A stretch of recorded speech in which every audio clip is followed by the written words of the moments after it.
3 rumah terbakar, pemilik pingsan.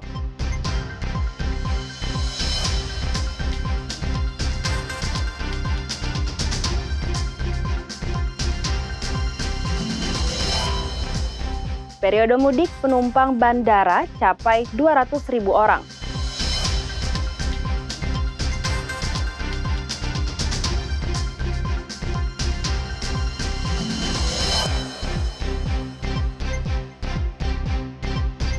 Persiapan kejuaraan dunia gimnastik 2025.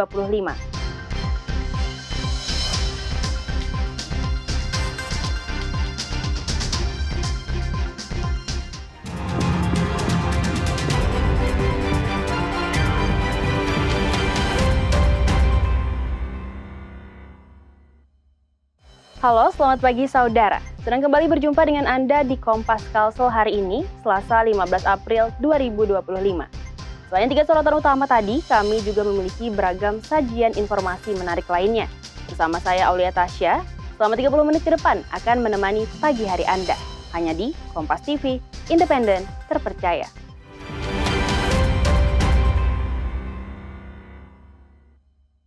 Mengawali berita Kompas Kalsel pagi ini saudara, kebakaran terjadi di Gang Kenanga, Martapura, Kabupaten Banjar, hanguskan 3 rumah warga. Seorang pemilik rumah pingsan dan langsung dapat perawatan medis dari relawan PMI. Api tiba-tiba membesar dan melahap 3 rumah warga di Gang Kenanga, Martapura, Kabupaten Banjar, yang sebagian besar berbahan kayu. Hembusan angin kencang serta jarak antar bangunan yang rapat menyulitkan proses pemadaman. Upaya pemadaman berlangsung selama lebih dari 30 menit, hingga api berhasil dijinakan petugas damkar sebelum meluas ke rumah lainnya. Dalam insiden ini, seorang penghuni rumah dilaporkan pingsan dan langsung ditolong petugas PMI di lokasi. Informasi sementara yang kami dapatkan asal api berasal dari rumah di tengah. Di rumah ada 3 rumah yang di tengah asal api. Tapi sumber api masih dalam penyelidikan. Ada korban jiwa, Pak? Alhamdulillah tidak sampai terjadi korban jiwa. Ya, memang ada beberapa warga yang masih shock, itu yang pemilik itu shock, dalam keadaan shock. Ya, tapi secara fisik tidak ada kerugian, tidak ada sampai terjadi luka maupun korban jiwa. Meskipun tidak ada korban jiwa, kebakaran ini mengakibatkan kerugian material yang diperkirakan cukup besar. Sementara penyebab pasti kebakaran masih dalam penyelidikan polisi. Arpawi, Kompas TV, Kabupaten Banjar, Kalimantan Selatan. Kita beralih ke Kalimantan Timur, saudara. Seorang badut tewas usai terseret arus deras Sungai Mahakam. Korban terseret arus saat mengambil topeng miliknya yang jatuh ke sungai. Nur Hasim, pria berusia 22 tahun yang bekerja sebagai badut tenggelam di Sungai Mahakam, kawasan Jalan Kiai Haji Ahmad Muhsin, Kutai Kartanegara, Kalimantan Timur. Menurut saksi, korban berenang mengambil topeng miliknya yang jatuh ke sungai. Topeng sempat diberikan ke rekannya, namun naas. Arus sungai yang deras menyeret korban hingga tenggelam. Tim penyelamat menemukan korban usai 4 jam penyisiran. Korban ditemukan tak jauh dari lokasi dilaporkan tenggelam Minggu dini hari. Jenazah korban dievakuasi ke RSUD AM Parikesit. Pemain badut itu menceburkan diri awalnya. Nah, setelah kita telusuri, ada saksi, ternyata infonya dia mengambil topeng kepala badut yang jatuh, dia turun, dia mengambil, dapat, terus dia kasihkan sama temannya. Nah, setelah itu diserahkan ke temannya, dia nggak bisa menyelamatkan dirinya gitu loh, karena memang kan arus lagi deras, makam lagi pasang tinggi nih. Akibat peristiwa ini, warga diimbau selalu berhati-hati jika berada di tepi sungai, mengingat air sungai sedang pasang dan deras. Rijal Mustafa, Jasmine Jafar, Kompas TV, Kutai Kartanegara, Kalimantan Timur. Sementara itu di Samarinda, saudara, kasus motor mogok usai isi BBM di SPBU Pertamina dilaporkan seorang pengacara ke Badan Penyelesaian Sengketa Konsumen BPSK Samarinda. Pengacara mengaku turut jadi korban. Seorang pengacara bernama Diah Lestari perlihatkan rekaman saat kendaraan roda 2 miliknya dibongkar bengkel usai isi BBM di SPBU Pertamina, Samarinda, Kalimantan Timur. Sebelumnya korban mengaku isi BBM di SPBU di Jalan Juanda. Setelah itu, sepeda motornya mogok. Dalam rekaman, BBM Pertamax Turbo terlihat kotor saat dikuras. Masalah ini diadukan ke Badan Penyelesaian Sengketa Konsumen (BPSK) di Kantor Dinas Perindustrian, Perdagangan, Koperasi dan Usaha Kecil Menengah (PPK UKM) Kaltim. BBM-nya setelah dibongkar, ini filter dan pulpen ya. Nah, ini. Terus kemudian saya bawa pulanglah barang buktinya. Ini yang barang bukti sisanya, BBM yang sisanya. Ini yang terakhir. Jadi kan kalau tangki itu kan tidak bisa langsung dituang habis gitu kan. Nah yang terakhir jatuhnya seperti ini.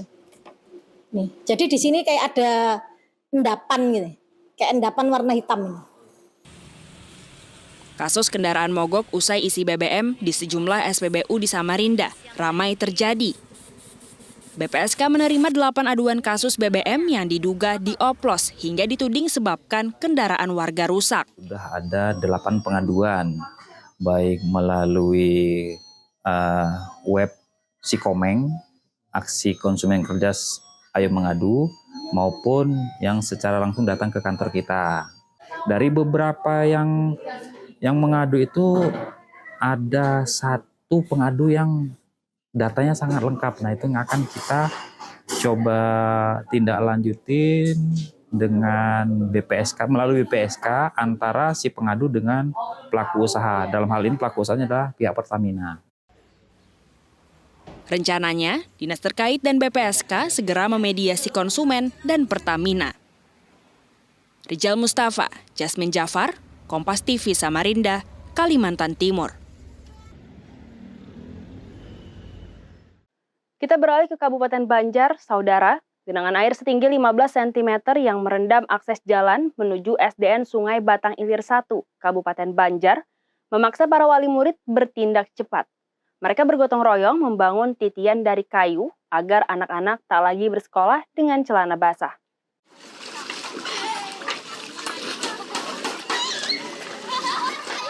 Sudah 4 bulan terakhir, jalan menuju SDN Sungai Batang Ilir 1, Kabupaten Banjar, terendam air 15 cm. Setiap pagi para siswa harus berjalan lintasi genangan untuk masuk sekolah. Wali murid yang prihatin berinisiatif membangun titian sementara. Aksi ini dilakukan setelah rapat dan urunan mengumpulkan dana lebih dari 2 juta rupiah. Ini kan dalam tahus Pak jadi kan kenakan sekolah nih ngalih bana menuju ke sekolahan tuh nah. Jadi kan selalu itu calap, batis kan bisa lancar. Banyak sampai ke sini Pak ke selutut. Itu swadaya masyarakat atau kayak apa ini Pak? Swadaya masyarakatnya duitnya. Wali murid kumpulan Pak Kepala SD Negeri Sungai Batang Ilir 1, Suprat, mengaku sudah melaporkan kondisi sekolah ke pemerintah Kabupaten Banjar. Suprat bilang tahun ini pemerintah Kabupaten Banjar janji bangun ruang kelas dan meninggikan lapangan. Kami sudah melaporkan Pak, sehingga dalam tahun ini insya Allah kita akan mendapatkan bangunan dan ruang kelas dan pengurukan. Tapi karena nominalnya mungkin hanya 150-an juta, mungkin tidak sampai tercover untuk halaman ini. Mudah-mudahan untuk tahun berikutnya atau semester berikutnya kita bisa mengusulkan pengurukan dari muara sampai ke hulu. Meski sederhana, titian ini jadi jalan keluar sementara agar semangat belajar anak-anak tak terhambat genangan air. Arpawi, Kompas TV, Kabupaten Banjar, Kalimantan Selatan. Terendamnya lahan pertanian di Desa Sungai Rangas, Kabupaten Banjar, memaksa petani menunda tanam padi. Namun, sawah yang tergenang air kini jadi tempat favorit warga untuk memancing.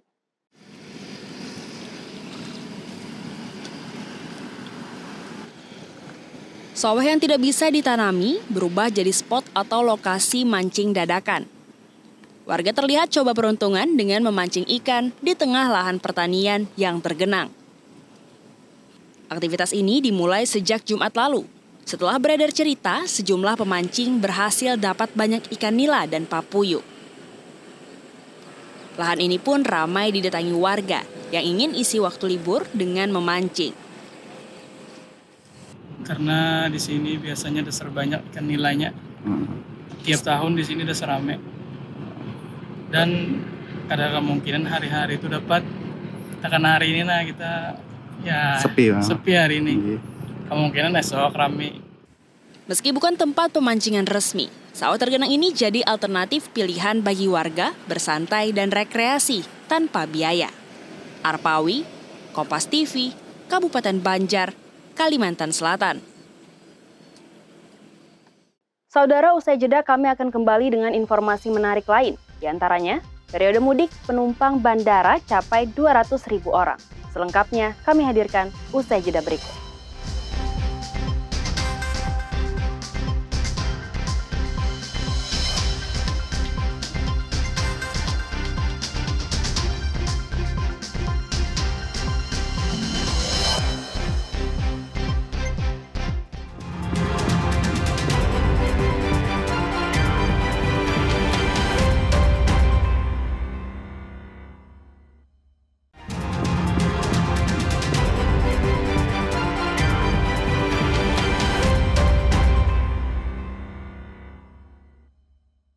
Anda masih bersama kami di Kompas Kalsel, Saudara.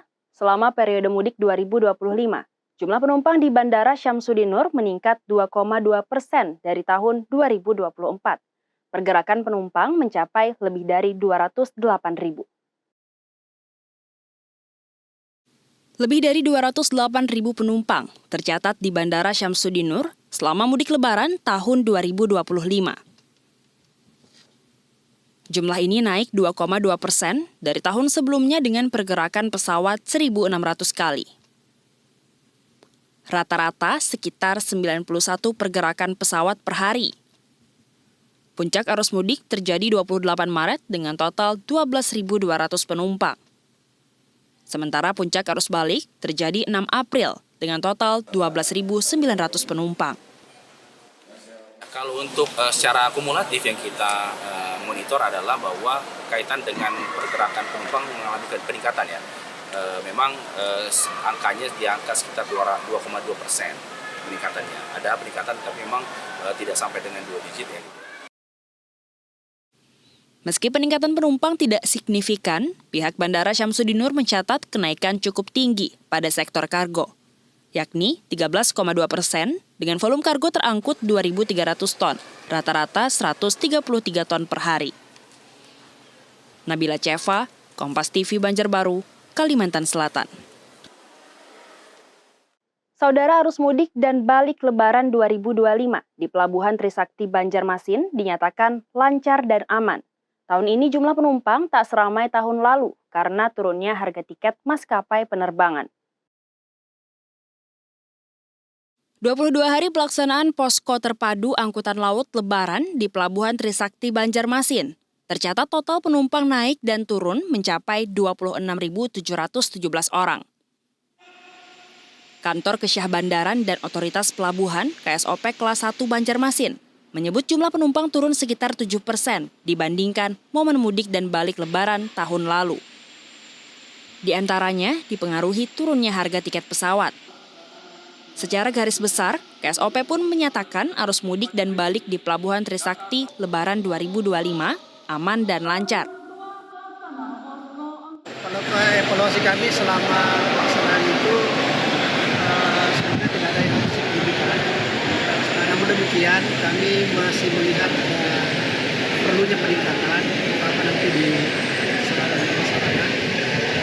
dengan penertiban arus penumpang yang naik termasuk juga.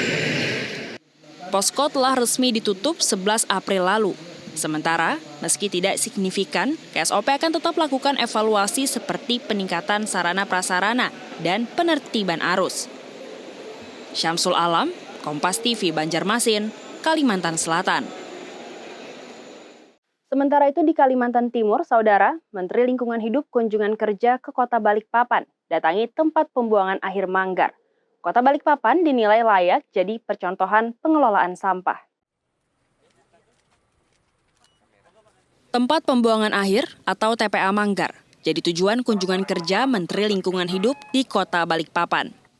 Menteri Lingkungan Hidup melihat proses pengelolaan sampah mulai dari tempat pembuangan akhir hingga jadi pupuk. Menteri Lingkungan Hidup menilai pengelolaan sampah dari hilir hingga hulu Kota Balikpapan ini patut jadi contoh bagi kota lain. Sengaja datang ke TPA Manggar ini karena berdasarkan data sementara kami, ini merupakan TPA yang pengelolaannya relatif paling bagus di Indonesia saat ini. Entah kalau 3 bulan lagi orang pada berkembang semua, sehingga saya perlu datang ke sini untuk mengunjungi langsung contoh best practices yang bisa kita jadikan benchmarking untuk seluruh kabupaten kota. Pengelolaan sampah adalah fokus pemerintah sebelum Indonesia jadi negara maju 2045. Pemerintah targetkan pengelolaan sampah tuntas 50% di tahun 2029. Saat ini 343 kabupaten kota dan provinsi tengah berjuang menyelesaikan persoalan sampah di daerah masing-masing. Iskandar Amir Dahlan, Kompas TV Balikpapan, Kalimantan Timur. Kementerian Hukum Kalimantan Selatan menyoroti sejumlah tantangan kenotariatan di Kalsel, di antaranya kewajiban domisili wilayah kerja notaris. Hal ini diungkapkan Kepala Kantor Wilayah Kementerian Hukum Kalimantan Selatan, Nuryanti Widyastuti, saat melantik 37 notaris baru di Banjarmasin, Senin pagi. Permasalahan domisili menjadi tantangan yang masih dihadapi praktek kenotariatan, karena mengharuskan notaris selalu berada di tempat saat diperlukan. Selain itu, permasalahan lain seperti pengelolaan protokol notaris, kurangnya tenaga pendukung kompeten, hingga ketidakpatuhan pelaporan dan tindak lanjut hasil pemeriksaan harus dibenahi. Sehingga kepada para notaris baru, Kemenkum berpesan agar melaksanakan tugas penuh tanggung jawab dan integritas. Pesan saya, kalau saya kepada teman-teman notaris bisa menjalankan tugasnya dengan sebaik-baiknya, yang selalu saya tanamkan adalah punya integritas. Karena integritas itu adalah sangat penting bagi seorang notaris, itu siapapun itu. Perlukan integritas dan juga profesionalisme yang sangat saya perlukan. Karena kalau kita kerja tanpa integritas, tanpa profesionalisme, nanti akan menjadi masalah di kemudian hari. Sementara notaris baru diharapkan jadi agen perubahan pelayanan hukum lebih baik. Notaris yang diangkat hari ini, pada tanggal 14 April 2025 ini, kami sangat tanamkan itu pada rekan-rekan melalui tim kami yang tadi disampaikan Ibu Kepala Kanwil. Tentunya kami akan menjaga hal itu. Karena di sini juga ada organ-organ yang memang punya kewenangan ya untuk mengawasi kami dalam melaksanakan tugas pekerjaan. Dengan penambahan notaris ini, total Kalsel memiliki 317 notaris di bawah pengawasan 5 Majelis Pengawasan Daerah Notaris.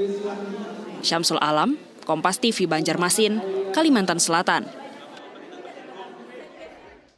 Saudara, rangkaian informasi tadi mengakhiri perjumpaan kita di Kompas Kalsel hari ini. Saya Aulia Tasya, beserta kru yang bertugas mengucapkan terima kasih atas kebersamaan Anda. Selalu saksikan beragam sajian informasi terkini dan teraktual lainnya hanya di Kompas TV, independen, terpercaya. Sampai jumpa.